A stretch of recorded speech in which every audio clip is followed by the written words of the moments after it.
Hey guys, this video is about receiving financial aid for going to school or going back to school. When people think of financial aid, they often think of extra money to buy books and campus parking permits. This is a misconception, however. Financial aid that does not require repayment is meant to supplement your income so that you have time to attend your classes, whether online or off. Those of you familiar with the FAFSA application for financial aid know it can be intimidating. Most people are simply not going to qualify. But the reality is that two people who have identical financial circumstances can achieve drastically different results depending on what picture they paint when completing the application. Additionally, completing an application erroneously can not only result in failing to receive financial aid, but can be used to disqualify the student from future financial aid programs. While we at fullsales.org are often able to qualify students who have previously been declined, it's really a lot easier to qualify for one or more programs if it's done correctly the first time. Not only to qualify, but to maximize the amount of your award. Let's face it, getting an extra 400 to 500 a month to virtually press play on your laptop and watch a class online is a pretty good deal. So in this video, it's going to be specific to Pell Grants, but we want to make everyone aware that there are many other grants available. FSEOG is one of them. ACG is another. Now keep in mind $750 a month for an ACG, or I'm sorry, per year, excuse me, is not a big deal. But we want to point out the ACG simply because there are a number of other grants similar to it, and when you combine them, they can make a significant difference in your standard of living. The SMART grant is also another one for understudies, and the TEACH grant for those looking to get into teaching as their profession. There are also a number of unawarded scholarships and student loans that do not require repayment depending on what your circumstances may be. Oops. Okay. FAFSA factors. So when we're applying for these grants, we're looking at basically 4 or 5 different common denominators for all of them. Financial needs, the primary largest common denominator. Student income is based on adjusted gross income, and that's really where most people mess up, and that's why people get declined, is because they simply don't know how to adjust their income. Now, their parents' income is also relevant, and parents oftentimes overstate their expected support for the student. But if you're married, your spouse is also considered a family member, and in that circumstance, that's also an expected contribution according to FAFSA. The household size is applicable if you are a dependent and your parents have other dependents. And the expected family contribution, once again, applies to not only parents, but to spouses as well. Financial need. Financial need's a pretty simple formula, but there's a lot of ways to mess it up. It's basically the cost of attendance minus your family contribution, and that is what equals your financial need. There's a lot more to it than that, but those are the basic nuts and bolts of your application and your future applications because they will be judged by your former FAFSA application. But the terms are fairly ambiguous. Your expected family contribution, for example, could be referring to either your parents or your spouse, or if there was a trust fund left behind for you. If you're planning on getting married, you'll definitely want to apply for your grant before you consider getting married. And if you are a dependent, your parents should consider making any large purchases they are considering prior to applying. They may wish to maximize their retirement contributions as well, because basically we want to make the largest financial need possible, and to sum it up, less is more. Okay, student income.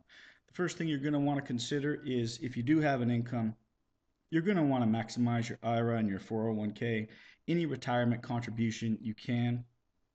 You're also going to want to deduct for alimony and child support if those apply to you. Now, when I say deduct moving expenses here, I'm really not including that so you'll have an extra $300 deduction against your AGI. Really, I'm just pointing out to you that there are hundreds of little things like that that really add up to a significant difference and make the difference between getting accepted or declined. So that's definitely going to be something you want to look into, are little things like moving expenses. And there's just too many of them to mention in this video. You're going to want to deduct your tuition and fees, and you're going to want to deduct your student loans. Now, as far as your parents or spouse are concerned, once again, less is more. They're going to want to purchase their needs prior to applying. And when I say needs, I'm not specifically referring to staples of life. I'm talking about if they're considering purchasing a car or a home. Those are things that they're going to want to do beforehand. They'll also pardon me, want to minimize their capital gains. Um, Hopefully, that's a very good problem to have for most people. I don't know too many people that have that problem, but if they're lucky enough to have that problem, that's what they're going to want to do. They'll also, once again, want to maximize their retirement contributions, and they will not want to use trust funds to hide assets. People do try that. There's things you can get away with, and there's things that you can't. Trust funds are one of those things that you just can't. You'll definitely not want to overestimate your income. And most importantly, and I think it's significant for a lot of people right now, is that you'll want to include any capital loss. There are a lot of people in a lot of dire financial circumstances at this time. A lot of people have been foreclosed upon. Those are definitely things that are going to be factored in, and they're going to want to mention that. Okay, what is the expected family contribution? Well, once again, less is more. And your expected family contribution depends on your dependency status and your marital status. Um, to make it more simple or perhaps more complicated, I'm not sure which. As a general rule, people who file their taxes using the 1040 Easy, 1040A, or the 1040 TEL, generally will qualify for these grants. Basically, I think the lowest common denominator of those three forms of tax filing are that the person makes roughly less than 50 grand a year. I think that's what the deal is approximately. I don't remember offhand. But if you file on one of those forms, or your parents do, or your significant other does, there's a good chance you're going to qualify. Unfortunately, people still fail to qualify even who use those forms, primarily because they don't know how to do their adjusted gross income, and they don't know all the millions, or hundreds, I should say, of little things such as moving expenses that add up to a significant difference in the quality of the application. And while students who currently attend college are pretty much familiar with all the stuff that's available to them, people that are returning to school, 30, 40-year-olds who have been laid off and want to do something, are generally pretty much have no idea what's going on, and this video is probably targeted to them more. Let's go on to the next slide. Okay, this is the same as our first slide, but we're going to go over each of these things a little more in depth. Now, the Pell Grant is the most common type of grant that people apply for, but it's a mistake to simply apply for that one. I included FSEOG. It's worth $4,000 a year, depending on how much you're awarded. Um, it's also a very large grant. Some people consider it easier to qualify for. Once again, the ACG, that's included simply to remind people that there are dozens of smaller grants available that you should be aware of, and most people are not aware of them. 750 here, 500 there, 800 there. It adds up. The SMART grant, another $4,000 grant, and TEACH. So unawarded scholarships are another major factor. Hundreds of unawarded scholarships just get fallen by the wayside each and every year, and people should definitely consider applying for them. That's a significant amount of money. It can definitely improve the quality of your life, and it doesn't take more than a week to try and track down the information you need to apply for those. Um, and when we go back to Perkins loans, student loans, things like that, if you're considering traveling, maybe doing some volunteer work, a lot of those loans simply are dissipated.